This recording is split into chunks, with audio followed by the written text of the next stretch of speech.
जय श्री कृष्ण। जय गुरुदेव। Nifty daily, weekly और मंथली और क्वार्टरली भी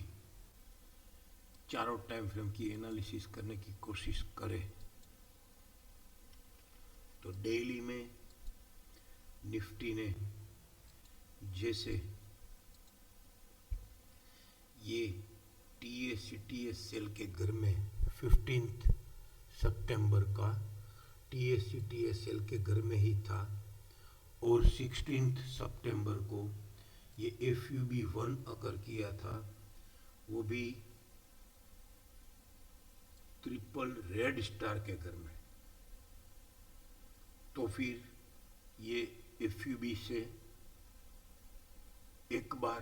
करेक्शन सेल होना तय था। वो करेक्शन सेल कहां तक होता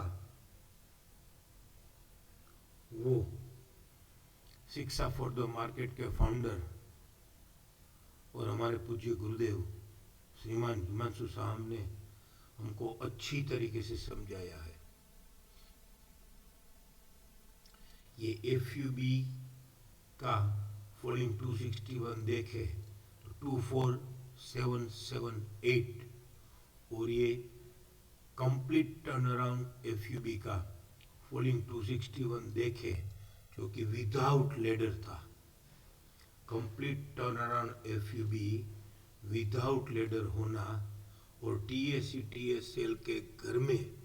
FUB1 होना वो वन काइंड ऑफ हमको यही समझा रहा है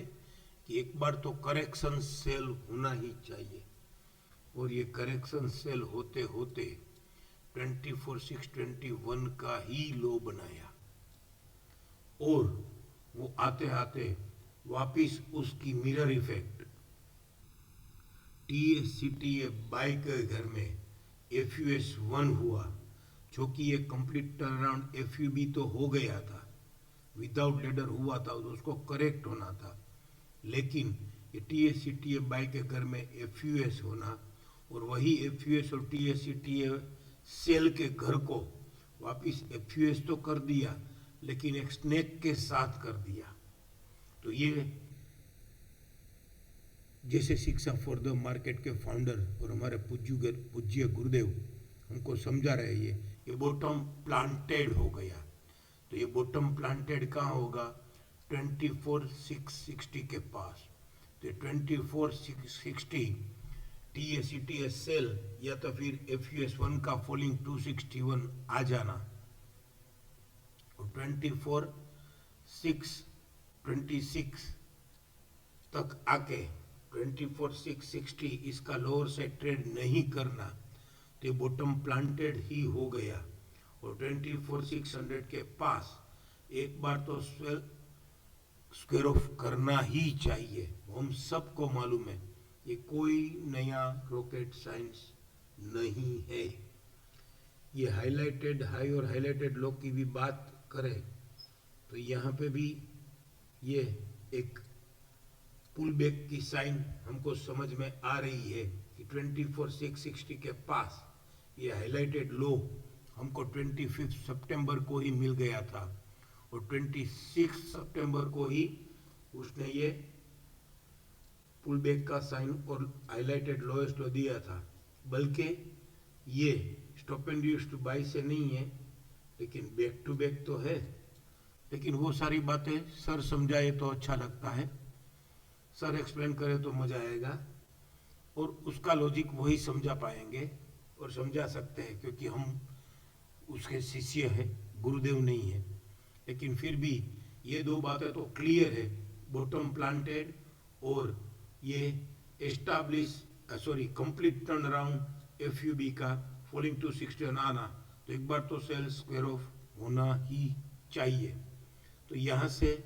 अभी फिलहाल गिफ्ट निफ्टी तकरीबन 100 पॉइंट ऊपर दिखा रहा है तो कहाँ तक पुल बैक आ सकता है। तो 25,103 ये 26 सितंबर का BDP जो कि कटिंग द फ्लाइंग काइट का BDP है और इसने इसका फॉलिंग 100 तो लोअर से ट्रेड कर दिया था, तो इसका भी bottom planted. Cutting the flying cat में फॉलिंग 100 ट्रेड करना इजी नहीं होता है, तो जो कर दिया उसने, तो फिर इसका फॉलिंग 161 या 261, 24,544 से लेकर 24,329, अगर ये 25,127 इसका राइजिंग 100 ट्रेड करने में फेल जाता है, तो फिर अवश्य एक बार और, क्योंकि ये एफयूएस तो हुआ है और टीएससीटीएसएल का भी एफयूएस तो हुआ है, तो बॉटम प्लांटेड हुआ है, लेकिन एफयूएस 2 का भी फॉलिंग 261, 24,411 से 24,197 तक भी आ सकता है। लेकिन फिलहाल तो ये बॉटम प्लांटेड का एब्सोल्यूट प्राइस आ गया है, तो फिर इसको ये पीसीआर 24,952 से लेके ये प्लान एब्सोल्यूट डाउन ट्रेंड का प्लान था, तो फिर इसका अपर बैंड या फिर इसका बीडीपी तक 25,200 तक भी अगर लेडर मिल गई तो जा सकता है। तो इसके बाद जब ये 25,000 से लेके 25,200 तक अगर आता है, तभी हमको वापिस इसको देखना पड़ेगा, क्योंकि ये डबल ग्रीन स्टार के घर में एफयूएस 1 और एफयूएस 2 आया है, और दोनों एफयूएस में से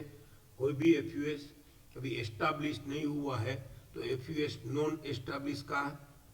सेटअप भी यहाँ पे हमको बहुत अच्छी तरीके से हेल्प कर सकता है। एफयूएस नॉन एस्टैब्लिश और बैक टू बैक दो एफयूएस आ जाना, बैक टू बैक एफयूएस आना, एफयूएस 1 और एफयूएस 2, वो भी डबल ग्रीन स्टार के घर में, तो एक तो बाउंस बैक मांगता ही है। अब इसको वीकली में समझने की कोशिश करें, तो वीकली में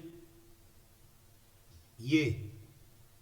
लास्ट वीक जब इसने 24,629 लो से ट्रेड किया, 24,629 का लो बनाया, तो वो भी इसका फॉलिंग 161 तक आ गया, जो कि ये डब्ल्यूडीपी बिलो फॉलिंग 100 था, तो वो भी समझा रहा है कि शायद ये फॉलिंग 261 तक भी आ सकता है। लेकिन ये without retrace lower side level trade करता गया, लोअर साइड लेवल ट्रेड करता गया, और एटीआर जर्नी विदाउट रिट्रेस उसने एक्सटेंड कर दी, तो फिर अब इसका पीसीडीएस 24,508 लोअर साइड ट्रेड करने से पहले एक बार 25,003 या फिर इसका बीडीपी 25,296 तक आ सकता है। एक और बात, ये वीकली में पीसीएस, पीसीबीआरसी और डार्क रेड स्नेक अकर तो कर दिया इसने, पर डार्क रेड स्नेक अकर करने के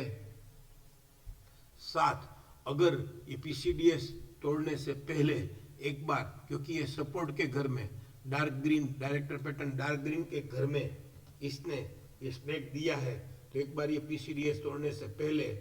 अवश्य एक बार ये पीसीआर से लेके बीडीपी तक भी रिट्रेस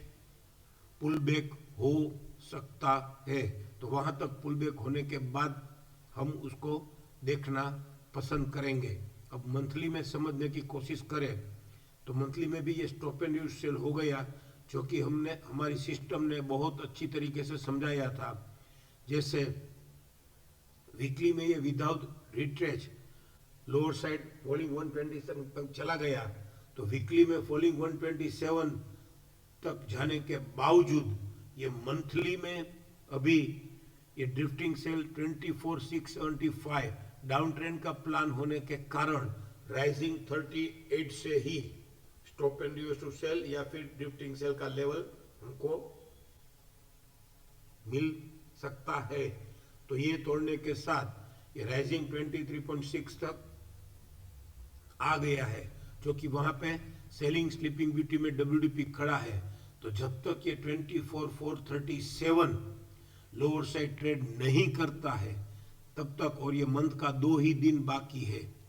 तो मंथ का 2 ही दिन बाकी है और ये थर्सडे को हॉलीडे होने के कारण 2 अक्टूबर गांधी जयंती का हॉलीडे होने के कारण ये मंथ का ओपनिंग पीरियड थर्सडे को हॉलीडे होने के कारण ये वेडनेसडे, थर्सडे और फ्राइडे 3 दिन मिनिमम ओपनिंग डे नहीं, ओपनिंग पीरियड में नहीं मिलने के वजह से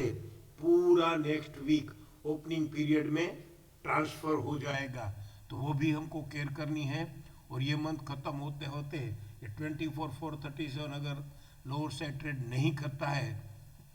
बोले तो राइजिंग नहीं छोड़ता है, तो फिर इसका जो भी करेक्शन सेल था वो डेली में भी हमने देखा वो निश्चित 24/4/37 लोअर साइड ट्रेड नहीं करता है तो वापस ये ऊपर की ओर बढ़ सकता है। अभी तो फिलहाल डेली और वीकली में पुल बैक ही बोलेंगे, लेकिन मंथली में ये कटिंग द फ्लाइंग काइट में राइजिंग 100 ट्रेड करके फिर वापस स्टॉप एंड रिव्यू सेल हुआ है और स्टॉप एंड रिव्यू सेल होके फिर ये राइजिंग 23.6 और WDP तक आ गया है। तो WDP राइजिंग स्लीपिंग ब्यूटी में होने के कारण, रिवर्स स्लीपिंग ब्यूटी में होने के कारण राइजिंग छोड़ना जरूरी है। अगर राइजिंग नहीं छोड़ता है तो फिर वापस बढ़ सकता है। इसकी समझ हम पुरानी रिकॉर्ड शीट समरी में जाके देखें तो ये गुड अबाउ सीरीज अकर और गुड अबाउ सीरीज जस्टिफाई और फिर की हाई ट्रेडेड है। तो ये की हाई ट्रेडेड सीक्वेंशियल है, पहले गुड अबाउ अकर होना, फिर गुड अबाउ जस्टिफाई होना और ये की हाई ट्रेडेड होना। तो इसका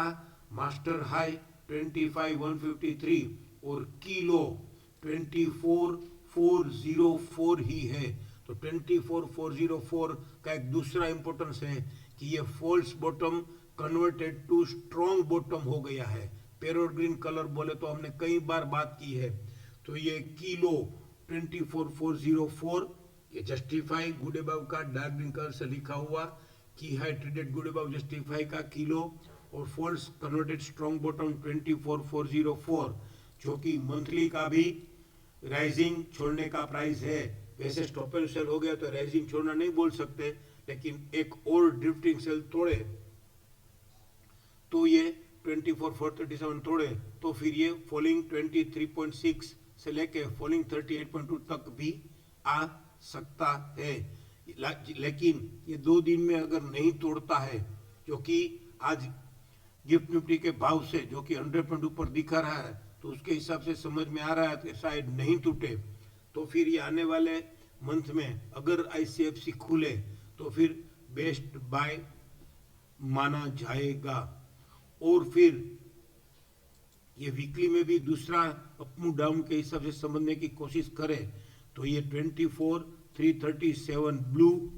25,153 ग्रीन और 24,404 रेड, ब्लू, रेड और ग्रीन, 24,337, 25,153 और 24,404। तो यहाँ पे भी ये 24,404 ब्लू, रेड, ग्रीन करके वापिस इसने लोअर अबोटेड टॉप लेट अकर नहीं किया है। तो 24,404 तोड़े तो ही निफ्टी खराब हो डाउन और एक डाउन ट्रेंड आ सकता है। तो फिलहाल के लिए 24,400 एक अच्छा सपोर्ट माना जाएगा, क्योंकि ये डेली में हमको 24,660 या ये PCDS 24,589 तोड़ेगा लोअर साइड तो ही फिर ये नेक्स्ट मंथ में ICFC खुलने की जरूरत करेगा और फिर आने वाले दिनों में उसको आगे समझते रहेंगे। नेक्स्ट वीक का वीकली प्लान देखे तो ये फॉलिंग 14.6 ही 24,510 है, 24,510 है और ये कटिंग द फ्लाइंग काइट का BDP है। तो कटिंग द फ्लाइंग काइट का BDP अगर ICRC खुल के रिट्रेस होके डेली में वापस कुछ फ्रेश सपोर्ट मिलेगा तो यहाँ पे भी ये 25,296 से लेके 25,400 तक आने की उम्मीद, एक पुल बैक की उम्मीद जता रहा है, क्योंकि अप डाउन के हिसाब से तो बहुत बढ़िया है। ये 153 इसने हायर साइड ट्रेड करके 25 153 हायर साइड ट्रेड करके फिर ये 2440 तक आके ये 24404 लोअर साइड ट्रेड अगर नहीं करता है और वापस बढ़ना चालू होता है तो फिर इसका सीधा टारगेट ये 25669 को ट्रेड करना ही माना जाएगा, लेकिन वो आने वाले दिनों में हम देखेंगे। फिलहाल तो इतना ही फिलहाल के लिए कि ये बैक टू बैक एफयूएस आना, वो भी नॉन एस्टेब्लिश एफयूएस, वो भी डबल ग्रीन स्टार के घर में एफयूएस आना और प्रीवियस एफयूएस और टीएसएल को बॉटम प्लाटेड करके उसी के प्राइस तक आ जाना फॉलिंग टू 620 टीवीएलएस तक, तो एक बार तो पुल बैक बनता ही है। क्वार्टरली में एक बात हमने लिखी है कि क्वार्टरली की रेंज बहुत छोटी है, बहुत छोटी बोले तो मंथली की तरह क्वार्टरली की रेंज है, तो नेक्स्ट क्वार्टर में भी कुछ वोलेटिलिटी बढ़ के रेंज बढ़ाने की उम्मीद होएगी, तो लेकिन उसको नेक्स्ट क्वार्टर ये ओपन होने के बाद ये मंथली ओपनिंग पीरियड भी एक्सटेंड हो जाएगा और क्वार्टरली ओपनिंग पीरियड भी उसके साथ देखेंगे, तो ये क्वार्टरली की रेंज छोटी होने के हिसाब से हम उसको समझते रहेंगे। फिलहाल तो आईसीएफसी खुल के खाली एक्टिव सपोर्ट दे के किस वैली को किस किए बिना वापस ये अभी एफसी में सर ने री एंटर इन एफसी यहाँ पे नहीं लिखा है, लेकिन ये री एंटर इन एफसी हो ही गया है क्योंकि इसका क्लोज ही 24,654 हुआ है, तो यहाँ पे भी ये 24,300 से लेके 24,000 तक अगर डेली में वापस पुल बैक होके स्नैक देना चालू करे तो वो भी समझ में आ रहा है। तो नेक्स्ट मंथ में और नेक्स्ट क्वार्टर में कैसे ओपन होता है और डेली और वीकली उसको कैसे सपोर्ट करता है वो फॉलो करते करते हम वापस इसको ट्रैक करते रहेंगे। थैंक यू, जय श्री कृष्ण, जय गुरुदेव।